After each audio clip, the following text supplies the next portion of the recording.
Hello everyone, good morning সবাইকে। তো আবারও তোমাদেরকে সাথে নিয়ে নতুন একটা ব্লগ নিয়ে চলে এসেছি। আই হোপ ব্লগটি তোমাদের ভালো লাগবে আর শেষ অবধি দেখবে। তো আশা করছি তোমরা সবাই ভালো আছো আর আমিও খুব ভালো আছি। তো প্রতিদিনের মতন আজকেও আমার সকালটা শুরু হয়েছিল ওই ভোর 4:30। তো চলো আজকে সকাল সকাল উঠে আর কি মেয়ের জন্য টিফিন বানিয়ে ফেলেছি আর মেয়ে স্কুল চলে গেছে।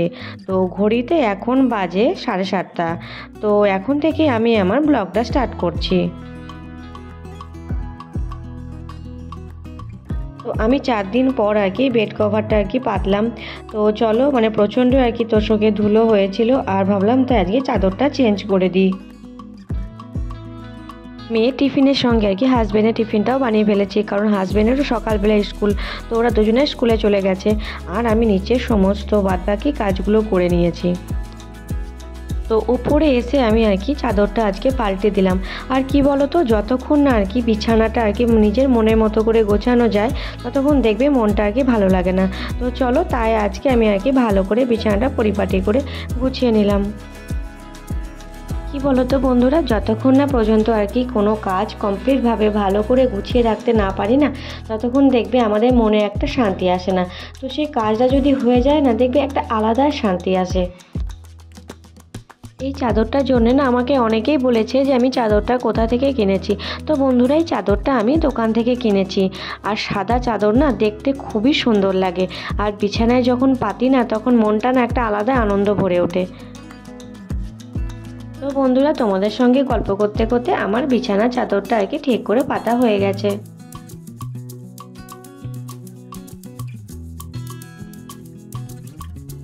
তো বন্ধুরা, তোমরা আমার আগের ভিডিওতে নিশ্চয়ই দেখে থাকবে এই যে একটা বালিশের কভার, আমি এর মধ্যে না রাত্রেবেলায় যে চাদরটা ইউজ করি সেই চাদরগুলো আর কি এর মধ্যে ভরে রাখি।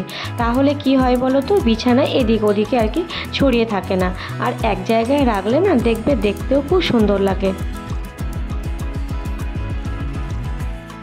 তো বন্ধুরা, এই পর্যন্ত আমার ভিডিওটা যারা যারা দেখছো তাদের যদি ভিডিওটা একটুকুও ভালো লেগে থাকে তাহলে ভিডিওটিতে একটা লাইক করে দেবে আর বন্ধুদের সঙ্গে শেয়ার করতে পারো। আমার চ্যানেলে নতুন হয়ে থাকলে আমার চ্যানেলটিকে সাবস্ক্রাইব করে আমার পাশে থেকো আর এই বন্ধুটিকে একটু সাপোর্ট করো। চলো এবার আমি আর কি জামা কাপড়গুলোকে গুছিয়ে নিই ভালো করে। আগের দিন সমস্ত জামা কাপড়গুলো তুলে আনি, কিন্তু বিকালে না প্রচণ্ড কাজ থাকে, সন্ধেবেলায় মেয়েকেও পড়াতে হয়, তার জন্য না আমি ওপরে আর কি আসতে পারি না। তো তাই আমি সকালে এই কাজগুলো করে থাকি। আর দেখবে সকাল থেকে সমস্ত কাজ যদি পরিপাটিভাবে গুছিয়ে করা যায় না, তাহলে টাইম টু টাইম সমস্ত কাজ হয়ে যায়। সমস্ত কাজ পরিপাটি গুছিয়ে করি বলে না নিজের জন্য একটু সময় বের করে নিতে পারি। তো কি বলো তো, বিকালবেলার পর থেকে একটু নিজের জন্য সময় ফোন দেখা, টিভি দেখা এগুলো করে থাকি। বলো তো, আমরা তো গৃহিণী, তো আমাদের কাজের তো কোনোদিনই ছুটি হয় না। তো তাই আমরা নিজেরাই আর কি নিজের কাজে ছুটি নিয়ে থাকি। ঠিক আমার ড্রেসিং টেবিলের যে ডাস্টিংয়ের কাজ সেটাও আর কি ভালো করে হয়ে গেছে।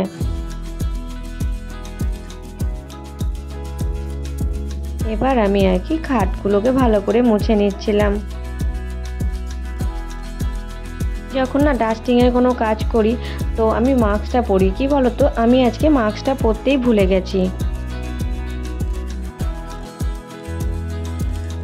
এই যে দেখতে পাচ্ছ, এই যে একটি কাঠের আর কি ছোটো পাড়া টেবিলের মতন, তো এটাতে না আমি আর কি সবসময় এটা ওটা জিনিস ফেলে, তো প্রতিদিনই আর কি খুবই নোংরা হয়। তো সেগুলোকে আমি ভালো করে আর কি মুছে নিচ্ছিলাম। তোমরা তো আমার আগের ভিডিওতেই দেখেছো আমি কাঠের একটাতে না আমার সমস্ত বিছানার চাদর বলো বা আমি যে জামা কাপড়গুলো কম ইউজ করি সেগুলো আর কি ভরে রাখি। তো এগুলোকে আমি আর কি ভালো করে মুছে নিচ্ছিলাম। ঘরের কাজ কমপ্লিট করে না এবার আমি বাইরে চলে এসেছি ওই যে সোফাটাকে ঠিক করার জন্য। আর আমার ঘরের পাশে আর কি বারান্দাতে আর কি সোফাটাকে রাখি, আর তার পাশে আমার শ্বশুরের ঘর আর একটা যে ঘর আছে ওটাতে আমার মেয়ে পড়ে বা কেউ লোকজন এলে না ওখানেই থাকে। তো চলো আমি আর কি সুন্দর করে চাদরটাকে গুছিয়ে পেতে দিলাম। আর এবার এই চাদরের ওপরে আমি একটা সাদা আর কি কভার দেবো। তো চলো। তো এই যে দেখো ঘরটাকে আর কি সুন্দর করে সাজিয়ে দিলাম। আর ওই যে জানলাটা ছিল সেটাও বন্ধ করে দিলাম, কারণ বলো তো প্রচণ্ড না রোদ আসে আর ঘরটাও গরম হয়ে যায়। আর এদিকে জানলাটা একটু খোলা রেখেছি।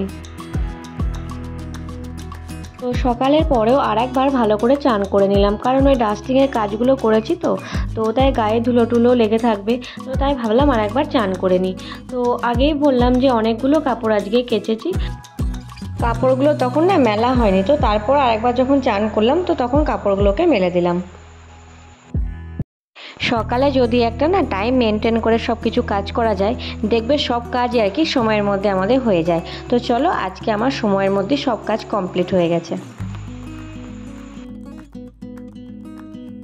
তো আমার উপরে সব কাজ আর কি, তারপরে চান করা পুজো করা সব কমপ্লিট হয়ে গেছে। তো এখন বাজছে দেখো ঘড়িতে সকাল 9টা। তো এবার আমি আর কি রান্নাগুলো করব। তো চলো যাই রান্না করে। আমি রান্নাঘরে এসে আমি আর কি ভাতটা বসিয়ে দিয়েছি, আর একটু আমি মুড়ি খেতে বসলাম সকালবেলায়। এদিকে দেখো ভাত হচ্ছে, আর ভাবলাম গ্যাসটা ফাঁকা আছে তাই তরকারি করব। তো কি তরকারি করব? সয়াবিন আলুর তরকারি। তো তাই সয়াবিনটাকে ভালো করে সেদ্ধ করে নিচ্ছিলাম।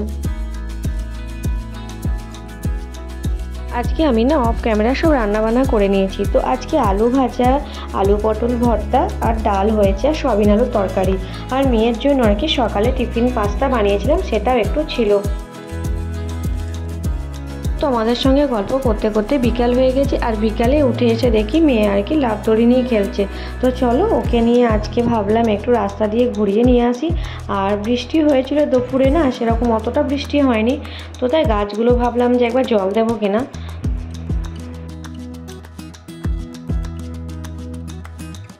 তো চলো বন্ধুরা, ভিডিওটি তোমাদের কেমন লাগলো কমেন্ট করে জানিও, ভালো লাগলে একটা লাইক করে দিও। তো সবাইকে টাটা।